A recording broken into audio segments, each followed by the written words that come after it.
नमस्कार। आप सभी का बहुत-बहुत स्वागत है आपके अपने करंट हेवन के यूट्यूब चैनल पर। आशा करते हैं बहुत ही बेहतरीन होंगे और जो अपनी पढ़ाई है अब तो कंटिन्यू कर दिए होंगे। देखिए, जो भी प्रशिक्षु के मन में डाउट है थोड़ा-सा मैं उस चीज़ को क्लियर करूँगा और ये भी बताऊँगा कि क्या 15 दिन के अंदर 20 दिन के अंदर डीएलएड जैसे एग्ज़ाम को निकाला जा सकता है। तो देखिए, बहुत बड़े एग्ज़ाम तो नहीं है, मैं ये नहीं कहूँगा कि नहीं निकल सकता। मैं ये कहूँगा कि अगर जो बच्चा अभी बिल्कुल भी नहीं पढ़ा है ना, तो जो चीज़ें मैं दे रहा हूँ अब मैराथन, तो उसको आप स्टार्टिंग से बहुत ही अच्छे तरीके से देखो। और उसी पे फ़ोकस करके पूरा का पूरा अपना चलिए। बेस से लेकर पूरा का पूरा मैं जड़ तक जाऊँगा, है ना? मतलब पूरा बेस से लेकर ऊँचाई तक मैं चलने वाला हूँ। तो एक मैराथन में एक सब्जेक्ट, समझ रहे हो ना? ऐसे जैसे कि आज जो आएगा मैराथन आपका 12:30 और 1 बजने के आसपास में आपका सामाजिक अध्ययन का पूरा 4th सेमेस्टर का आने वाला है और 4 से 5 बजने के बीच में आपका मैथ 2nd सेमेस्टर का आने वाला है। तो इस तरह से करके 4 से 5 दिन लगेंगे और कुछ बच्चों को इंग्लिश में जो प्रॉब्लम है 4th सेमेस्टर में, जैसे नरेशन में, तो उस चीज़ को भी मैं कंप्लीट करूँगा। तो पहले तो ये जान लीजिए आपकी एग्ज़ाम डेट क्या है और किन-किन बच्चों के एग्ज़ाम होंगे। देखिए, कल मैंने एक वीडियो डाला था बच्चों प्रशिक्षु, बस पता नहीं कैसे अचानक से डिलीट हो गया, मुझे पता भी नहीं चला और कुछ ही की बदमाशी होगी या फिर कोई यूट्यूब से कुछ दिक्कत हो जाती है, तो मुझे थोड़ा ऑड लगा क्योंकि वीडियो काफ़ी ज़्यादा लंबी चली गई थी और मतलब कि रीचमेंट काफ़ी उसका पहुँच चुका था, लेकिन फिर भी डिलीट हो गया। तो खैर थोड़ा-सा ऑड लगता है, मतलब लगता है ना कि आप बहुत सारे मेहनत कर रहे हो और अचानक से कुछ हो जाए तो थोड़ा-सा डीमोटिवेशन फ़ील हो जाता है, अंदर से आ जाता है। तो हमेशा मेरे साथ तो ऐसा ही होता है। खैर अभी तक तो ऐसा कुछ नहीं हुआ है क्योंकि आप सभी हेल्प नहीं करते हो, सबसे बड़ी चीज़ ये है। तो खैर अभी हम ना कभी कहे हैं कि हम ना आपको वीडियो देंगे, लेकिन आप में से कोई भी बंदा नहीं चाहता होगा या फिर चाहते भी होंगे तो कुछ ही चाहते होंगे कि सर हाँ, चलो शेयर कर देते हैं, वहाँ पे शेयर कर देते हैं, यहाँ पे शेयर कर देते हैं। मैंने केवीएस के भी क्लास स्टार्ट कर रखे हैं आप सभी के लिए, लेकिन किसी को कोई परवाह नहीं, मेहनत कर रहे हैं तो करने दो इनको, हम लोग नहीं देखेंगे, आपने शपथ ले लिया है। वही घिसी-पिटी चीज़, मैं तो ये नहीं कहता हूँ, कोई और भी बहुत सारे टीचर हैं जो आपको पढ़ा रहे हैं, लेकिन एक बार तो आके देखो प्लेटफ़ॉर्म पे जो चीज़ें चल रही हैं। अगर आपको लगे कि आपके कंटेंट मतलब मेरे कंटेंट अच्छे नहीं लगे आपको, तो आप वो एनी हाउ आप किसी भी तरह कहीं भी पढ़ सकते हो फिर। लेकिन एक बार देख तो लीजिए पूरा का पूरा। चलिए, देखिए जो आपका 2nd सेमेस्टर का एग्ज़ाम है, डीएलएड बच्चों का 2nd सेमेस्टर का जो एग्ज़ाम है, ये कब से कब तक होने वाला है? 19 से स्टार्ट होगा 19 से लेकर 21 के बीच में, यानी कि 3 दिन का इनको समय मिलेगा। जितने भी सब्जेक्ट हो इनका कवर होगा, शायद 8 सब्जेक्ट हैं पूरे के पूरे। और जो आपके 4th सेमेस्टर के बच्चों का एग्ज़ाम है, 4th सेमेस्टर के बच्चों का एग्ज़ाम है, ये आपका 22 से स्टार्ट होगा। कोई भी गैप नहीं, अगर संडे भी पड़ता है तो ये लगातार कराएंगे 3 दिन, ठीक है? 22, 23, 24, यानी कि 24 को इनका खत्म हो जाएगा। और इस बीच में बच्चों का नाम है क्या सीटेट हो सकता है, तो मैं बता दूं, अगर देखिए सीटेट का एग्जाम 20 से 25 के बीच में स्टार्ट होने वाला है, क्योंकि 15 से तो स्टार्ट हो ही नहीं सकता एग्जाम अब, क्योंकि अब वो चीज़ें निकल चुकी हैं उनके हाथ से। अगर 15 से स्टार्ट कराते हैं तो 5 या 6 तक उनको तरह से एडमिट कार्ड जारी कर देना होता है। तो वो चीज़ें तो अब थोड़ी सी आगे बढ़ चुकी हैं, तो यानी कि समझ लीजिए 15 से एग्जाम नहीं स्टार्ट होने वाला। जब भी एग्जाम स्टार्ट होगा 20 से 25 के बीच में होगा। अब 24, 23, 22, 21 क्यों नहीं होगा मेरे अनुसार, मैं बता देता हूं, क्योंकि जो मैंने आपको सबसे पहले ही बताया था, एग्जाम स्टार्ट होने से पहले, दोनों एग्जाम के डेट आने से पहले ही थोड़ा सा मेरा अनुमान अनुभव के अनुसार हमने आपसे शेयर किया था कि यह दोनों एग्जाम इस वजह साथ में नहीं होंगे क्योंकि भाई अधिकारी रैंक के जो लोग हैं वह तो इस चीज को सोच कर के होंगे, वह सब पागल तो नहीं होंगे भाई। वो तो काम वो सोचे होंगे इस चीज को कि भाई बच्चे जो हैं डीएलएड वाले वो सीटेट के भी एग्जाम देंगे। और ज्यादातर यह भी सोचा गया होगा कि भाई अब तो अलाउ हो गया है सारे लोगों का, जाहिर सी बात है फर्स्ट सेमेस्टर वाला भी बच्चा बड़ा भरा होगा बीएड में जो होगा, फर्स्ट सेमेस्टर वाला भी जो इस बार अप्लाई किए होंगे बीएड, उनके घर वाले भी फोर्स किए होंगे डाल दो, थोड़ा सा देखने के लिए डाल दीजिए आप, तो अभी जरूर अप्लाई किए होंगे भाई सीटेट का एग्जाम। तो इस वजह से सब सारी चीजों पे मंथन करने के बाद ये एग्जाम डेट आया होगा। तो मे भी जहां तक मेरा मानना है आपके जो सीटेट के एग्जाम है ना वो 25 से ही लगेगा, जहां तक मेरा मानना है एजुअल, मतलब कि समझ रहे हो 25 से ही लगने वाले हैं, क्योंकि 24 को भाई खत्म होगा। कोई भी नहीं चाहेगा सचिव सर अगर ऐसा कुछ करते हैं तो उनको इसका मतलब कुछ अंदाजा नहीं रहा होगा, बच्चों का भविष्य का अंदाजा नहीं उनके पास, इसका मतलब फिर है ना। तो भाई अनुभव तो उनके पास भी है, वर्षों वर्षों का अनुभव है, आप देख रहे हो किस प्रकार के अनुभव उनके पास है। तो 20 से 24 के बीच खत्म होगा, या 24 मतलब 22, 19 से लेकर 24 के बीच आपका एग्जाम हुआ डीएलएड का। तो 24 के बाद ही आपके एग्जाम लगने वाले हैं, यानी कि हो सकता है 25 से स्टार्ट हो जाए, 25 से स्टार्ट हो जाए आपका सीटेट, मे बी 25 से ही स्टार्ट होनी चाहिए इसको। तो इस चीज को थोड़ा दिमाग से आप निकाल दो, कुछ देर के लिए निकाल दो, मेरे बातों में अगर कुछ सच्चाई है तो आपको देखने को मिल जाएगी समय के अनुसार, है ना। बस अपने अनुसार आप पढ़ाई करो इस पे फोकस करके, ठीक है। अब मैं बताने वाला हूं आपके क्लासेस के टाइमिंग, कब से क्लासेस होंगे ये सुन लीजिए। जो 2nd सेमेस्टर का क्लास है वो मैं डेली 5 PM पर 5 PM पर डेली लगाया करूँगा, चाहे जो मैराथन आ जाए इनका, चाहे वो मैथ का मैराथन होगा तो एक दिन में खत्म होगा, चाहे इंग्लिश का मैराथन होगा तो एक दिन में खत्म होगा, चाहे इनका साइंस का मैराथन होगा तो एक दिन में खत्म होगा, चाहे इनका सोशल का होगा तो एक दिन में खत्म होगा। ठीक है, 4 दिन में मैं इनको समाप्त करने वाला हूँ। अगर आप सभी लगातार बने रहे तो इस चारों दिन का बहुत ही अच्छा फायदा उठाओगे, बहुत बढ़िया तरीके से। ठीक है, इसके बाद भी अगर लगता है आपको किसी एक टॉपिक में मैथ में हमें नहीं आता है तो उस टॉपिक को मैं ले लूंगा। ठीक है, बहुत बढ़िया से उस पर अच्छे से डिस्कशन करते हुए हम लोग चलेंगे। दूसरी तरफ जो बच्चे 4th सेमेस्टर वाले हैं इनका डेली डेली कल ये 12:30 बजे 12:30 PM पर इनका क्लास आया करेगा मैराथन, चाहे वो मैथ का होगा, मैथ का वैसे आ चुका है, मैथ का नहीं आएगा, मैथ का आ चुका है महा मैराथन जस्ट पहले ही 2-4 दिन पहले ही आया। इसके बाद इंग्लिश का भी आ चुका है पवन सीरीज और प्लस अलग से मैराथन आपको प्लेलिस्ट बना दिया गया, आप देख सकते हैं उसमें आके। साइंस साइंस का भी हमने पढ़ा दिया है पूरा का पूरा, साइंस भी पवन सीरीज से महा मैराथन। आज जो आने वाला है सोशल आने वाला है, उसके बाद एक बार कहोगे तो हम मैथ का जरूर ले लेंगे, फिर से मैथ का ले लेंगे। और इंग्लिश में कुछ बच्चों का एक तरह से कंफ्यूजन है जैसे नरेशन पे, तो नरेशन का एक वीडियो आपके लिए बनाया जाएगा, पूरा फुल नरेशन का, नरेशन उसमें कंप्लीट कराएंगे। ठीक है ना, यह चीज़। तो ये तो रहा क्लासेस की जानकारी, आपको कहीं भी भटकने की आवश्यकता नहीं है। अभी भी अगर कुछ नहीं पढ़े हैं तो बहुत ही अच्छा मौका है भाई। देखो यूट्यूब की दुनिया एक ऐसी दुनिया है ना, अगर एक कहीं अच्छे यूट्यूबर के पास आप आ जाओ, कोई टीचर है अच्छा सा पढ़ा रहा है ना, अगर उसको देख लो, उसकी 2-3 क्लासेस देख लीजिए, जरूरी नहीं कि मेरे ही क्लास आप देख के पढ़ो। ठीक है ना, ऐसी मैं कभी आपको कभी फोर्स करूंगा नहीं इस चीज़ को। मैं अपने मम्मी पापा को, अपने खास है ना जो मतलब कि मेरे रिलेटिव, मतलब खास रिलेटिव दोस्त में भी बहुत खास, उन सबको भी कभी मैं फोर्स नहीं करता हूँ कि मुझसे बात ही कर लो आप। ठीक है ना, उनका मन किया तो करे, नहीं तो फिर अपने मन मौला रहते हैं मस्त तरीके से। ठीक है, जो चीज़ें होती हैं मैं अपना कोई चीज़ थोपना नहीं चाहता किसी पे, है ना। तो ये चीज़ें मतलब चाहे जो हो बंदा, अगर मेरी वाइफ भी है ना तो उसको भी मैं नहीं थोपता हूँ कोई चीज़। तो ये चीज़ें रहती हैं सब में, क्योंकि भाई वो भी तो, उसके पास भी फ्रीडम है, वो भी तो सोच सकती है, वो भी तो अपनी विचारधारा रख सकती है। हाँ, लेकिन गलत नहीं करना चाहिए, सही विचारधाराएं होनी चाहिए, ये चीज़ें। तो आपको यह चीज़ देखना है टाइमिंग के अनुसार अपने।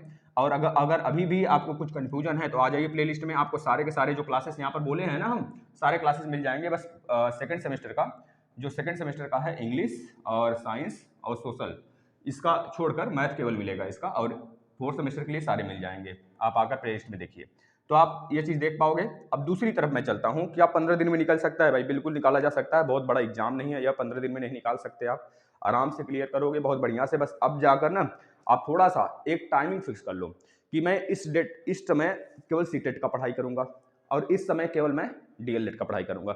अगर ये टाइम सेट कर लिए, जैसे कुछ बच्चों का नाम होता है कि मैं सुबह जो है उठता हूँ, अगर सुबह आप उठते हो तो सुबह वाले समय ना आप डीएलएड का रख लेना। देखो आपको डीएलएड को ही प्राथमिकता देनी है अभी फिलहाल में, मेरा मानना यह है। नहीं तो अगर आप इस बार बैक लगाए मेरे यार ना तो लंबा जाओगे, क्योंकि अब ऑड इवन होने लगा हो, समझ रहे। पिछली बार तो सारे सेमेस्टर के बैक वाले एग्जाम करा लिए गए थे ना, इस बार ऑड इवन चल रहा है। उनका बहुत अच्छा नसीब है जो कि पिछली बार वाले में निकल गया, ये तो अभी एक बार भुगतते। जो बच्चे यहाँ पर फर्स्ट सेमेस्टर वाले, थर्ड सेमेस्टर वाले फंसे हैं ना, वह तो यही सोचकर तैयार रहे होंगे कि भाई एक हमारा फर्स्ट और थर्ड का भी इस बार हो जाएगा तो मैं भर्ती में बैठ पाऊंगा। इनके लिए बहुत बड़ी दुविधा है भर्ती के, है ना, समझ रहे हो नहीं। अब मैं ये नहीं कह रहा हूँ भर्ती आई जाएगी, लेकिन जुलाई सितंबर अगस्त तक इनके रिजल्ट नहीं आ पाएंगे, जब एग्जाम होगा मार्च में तो तब दुविधा बनेगी एक तरह से। इनको एक तरह से कह लीजिए इनका मतलब अब भाग्य साथ देने लगेगा वहाँ पर, है ना। मूलांक जो होते हैं वो तय कर लो पंडित से, मतलब पुजारी जो होते हैं वो तय करते हैं ना मूलांक, तो मूलांक इनको अब मिलाना होगा। बताओ भाई मूलांक हमारे कहाँ मिल रहे हैं कहाँ नहीं। तो ये चीज़ें, तो ये चीज़ आपको समझ में आ गया, है ना। सुबह अपना टाइमिंग बनाइए कि मैं 4 या 5 बजे उठूंगा तो डीएलएड का ये सब्जेक्ट पढ़ूंगा, और दोपहर में मैं उठूंगा तो भाई यह सीटेट का एक कोई मैराथन सा या फिर कोई एक चीज़ ऐसे मैं प्रैक्टिस सेट लगाऊंगा। इस तरह से आपको अपने अनुसार, जिस समय आपको, मैं अपने टाइम नहीं थोपूंगा आप पे, लेकिन आपको जब सुविधा लगे, लेकिन आपको करना तो पड़ेगा ही। चाहे शाम में बांट लो, अगर दिन में कहीं कुछ करते हैं आप, कहीं पढ़ाते हैं या फिर कोई काम करते हैं तो उसको छोड़कर दिन वाला समय रात में आप थोड़ा सा कंज्यूम कर लीजिए। वहाँ दिन में अपना काम कर रहे हैं जो उसको करिए, कोई भी उस पर एक तरह से आपको डिस्टर्बेंस नहीं करेगा। काम में डिस्टर्बेंस नहीं होना चाहिए आपके, वो भी ज़रूरी है, क्योंकि परिवार का रोजी रोटी वो सारी चीज़ें चलनी भी तो चाहिए भाई। अकेले हैं घर में या फिर नहीं भी हैं तो कम से कम जो आपका 20-25 हज़ार, 10-16 हज़ार, 17 हज़ार जो आप कमा रहे हो कम, वो तो आना चाहिए भाई। मंथली का वो नहीं कटना चाहिए, नहीं तो उसके बिना कोई काम नहीं रुकने वाला है। ठीक है ना, यह चीज़ें आपको अपने अनुसार तय करना है, अपने टाइम के अनुसार। अब मैं जो बताने जा रहा हूँ, आप किस प्रकार से कॉपी लिखोगे, तो ध्यान से देखना मेरी बातों को। देखिए कॉपी लिखने का आइडियाज मैंने कई बार दिए हैं आपको, बस एक काम हमेशा दिमाग में एक चीज रखना एक भी प्रश्न छोड़ के नहीं आना है, चाहे समय बचे चाहे ना बचे। भाई समय क्यों नहीं बचेगा? लोग कहते हैं मैथ में समय नहीं बचता है सर। मैथ में कैसे नहीं समय बचता यार? मैंने भी पेपर सारे के सारे सॉल्व कराए हैं, फोर्थ सेमेस्टर का एक एक पेपर मात्र 30 मिनट में, 25 मिनट में, 25 मिनट, वो भी लिखते हुए। सारे क्वेश्चन भी हमने लिखे, फिर उसके बाद सॉल्व कराया गया है। तो आपको थोड़ा सा अंदाजा लगना चाहिए कि भाई मैं भी तो आप ही जैसा इंसान हूँ, आप ही जैसा हूँ इंसान। मैं तो सारे सब्जेक्ट भी पढ़ाता हूँ, आपको पढ़कर पढ़ाता हूँ। तो बहुत ज़्यादा अगर देखोगे तो कंपेयर करोगे ना हमारे आप में, तो कुछ अंतर नहीं नजर आएगा, बिल्कुल भी अंतर नहीं। हम हैं आप हैं, बराबर, हम सब बराबर हैं। तो ठीक है, बस थोड़ी सी आप वो चीज़ करना नहीं चाहते हो ना, बस इस वजह से शायद नहीं कर पाते हो। और एग्जाम में जाने से पहले आप जब सेंटर पर पहुंचे वहां पर, तो सेंटर पे जैसे कुछ बच्चों का दूर है, वैसे हर जिले में आपको नोडल सेंटर मिल जाएगा बच्चों का। लगभग 56 जिलों में सेंटर बनाया गया है, 56 जिलों में, 75 जिले हैं ना, तो 56 या 57 जिलों में बनाया गया है। है ना, मैं डाल दिया हूँ वहाँ पर नोटिस, आपको टेलीग्राम पे जुड़ जाइए, वहाँ से नोटिस ले लीजिए आप सभी। और क्लासेस की जानकारी के लिए आपको बेल आइकन पे भी क्लिक करना पड़ेगा, बेल आइकन को दबा लीजिए और प्लेलिस्ट में आकर सारे क्लासेस को ढूंढ ढूंढ कर पढ़ डालिए भाई। ये आपकी रिस्पॉन्सिबिलिटी है, आप कैसे पढ़ोगे उसको, ठीक है ना। और महामैराथन जो चल रहा है, टाइमिंग बता दिया, उसके हिसाब से चलोगे। पहली चीज है आपको कॉपी लिखने का और नंबर अच्छा पाने का, कि एक भी प्रश्न छोड़ना नहीं है, प्रश्न नहीं छोड़ना है। और दूसरी चीज है राइटिंग पर फोकस कर लेना है, मतलब फर्स्ट स्टार्टिंग में तो राइटिंग में फोकस करना ही करना है आपको। राइटिंग का फोकस कर लीजिए स्टार्टिंग के कुछ पेज तक, मतलब कि 4, 5, 6, 7 पेज तक, क्योंकि जो प्राचार्य होते हैं थोड़े से एजेड अगर हैं, तो वो चीज़ें आपको ना वो राइटिंग के भरोसे ही चलते हैं। भाई चलो राइटिंग अच्छा है बच्चों का तो अच्छा देते रहो, मतलब first impression is the last impression. यहाँ पे यह वाला तुक काम करने लगता है। तो यह चीज़ें ध्यान देना, क्योंकि ओल्ड एज के होते हैं तो उनको भी लगता है हाँ हमारे समय जो था, बच्चे अच्छे अच्छे कापी लिखते थे, हम भी अच्छे अच्छे लिखते थे कुछ सजा सजा के, तो उस चीज़ को वह एक तरह से कह लीजिए प्राथमिकता देते हैं, है ना। तो वो चीज़ें उनके हिसाब से अगर आप लिखते हो लग जाएगा उनके हिसाब से है, तो वो चीज़ें आपको फिर लय में ला देगा, आपका लास्ट तक वो नंबर देते चलेंगे।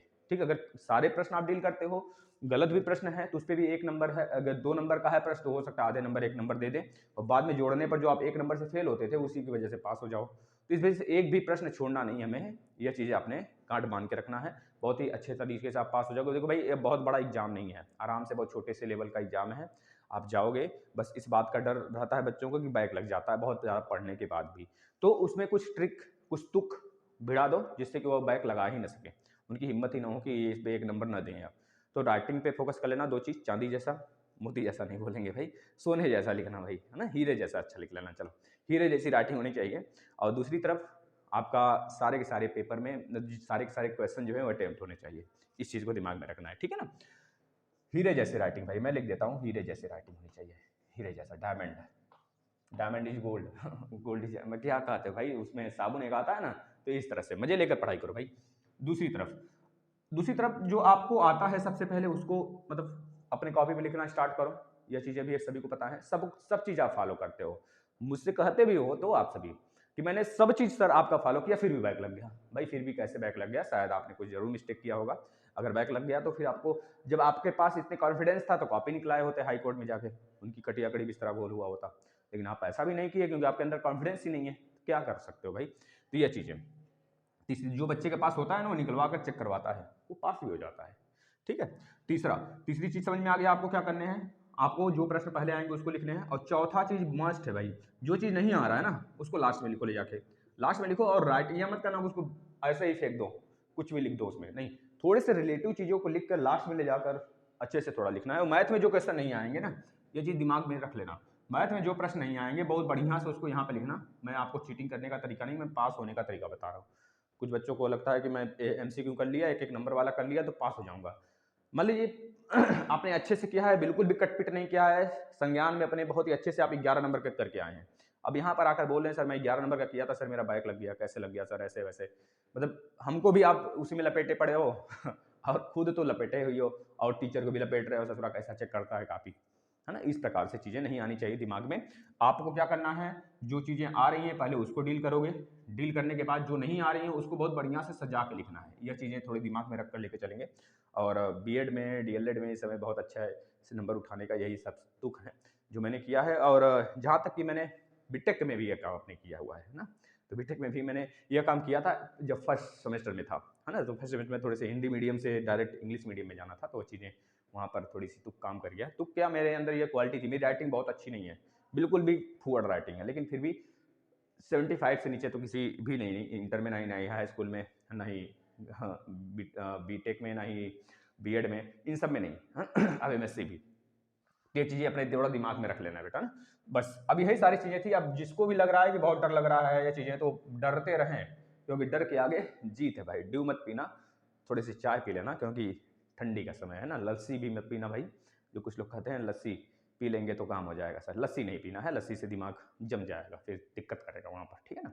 उसको गर्माहट चाहिए, दिमाग को गर्माहट देंगे ना तो चीज़ें अपने आप में थकेगी नहीं। दिमाग को थकाओ मत, है ना, फ्रेश रखो, चाय पीते रहो, है ना। ड्यू मत पी लेना डर के आगे जीत के लिए, ठीक है बेटा। यह चीज़ें बस यही था। बस अगर इतनी चीज़ें आप फॉलो करते हैं तो शायद ही बैक लगता है, नहीं लगेगा बैक। और हमारे साथ अगर आप जुड़े हो ना, मैं सुपर टेट तक पहुँचाऊँगा, इतना मेरा वादा है आपसे। अभी मैथ स्टार्ट करूँगा, धुआंधार मैथ, मैं अपना 100% दूंगा। फिर उसके बाद कहीं भी आप लोग आते हैं, कोर्स बेचते हैं और कहते हैं चलो भाई चलता बनो, कोर्स बेच दिया, अब बच्चे देख लिए, अब बच्चे का मन करेगा, बच्चे जरूर आएगा। बच्चे को एक चाहत होती है एक जॉब की ना, वो भटकता हुआ चला जाता है, ठीक है ना। वहाँ पे जाते हैं बच्चे और चीज़ें उनके अनुसार नहीं होती हैं। मैं आपको वही चीज़ फ्री में दूंगा, 100% सिक्योरिटी के साथ सारे क्लास कराएंगे। सुपर टेट का स्टार्ट भी हो चुका है 2-3 क्लास, ठीक है ना। आप जैसे यहाँ से फ्री होते हो, यूपी टेट के भी क्लास आप देख सकते हो। यूपी टेट के सारे सिलेबस को, मतलब सारे सब्जेक्ट को मैंने सजा के रखा हुआ है। तो ये चीज़ें थी बच्चों, आप जरूर चैनल को सब्सक्राइब करिएगा। कल वाली वीडियो डिलीट हो गई, थोड़ा सा दुख हुआ, बहुत दुख हुआ। और किस प्रकार से डिलीट हुई हमें तो नहीं पता, क्या कारण था, क्या मैंने गलतियाँ की थी। हमने तो कुछ नहीं किया था भाई, पता नहीं कैसे डिलीट किया, थोड़ा सा दिल को आहत पहुंचा, क्योंकि भाई बनाना और फिर अपने से डिलीट हो जाता है ना, तो बहुत थोड़ा सा ऑड लगता है। और ये सब पता नहीं किसकी, क्योंकि बग वगैरह भी बहुत ज़्यादा चल रहे हैं यूट्यूब पे थोड़े से। तो बस आपको ये चीज़ें स्ट्रेटजी फॉलो करनी है, आप लोग जुड़ जाइए, शेयर कर दीजिए वीडियो को। धन्यवाद बच्चों, नमस्कार।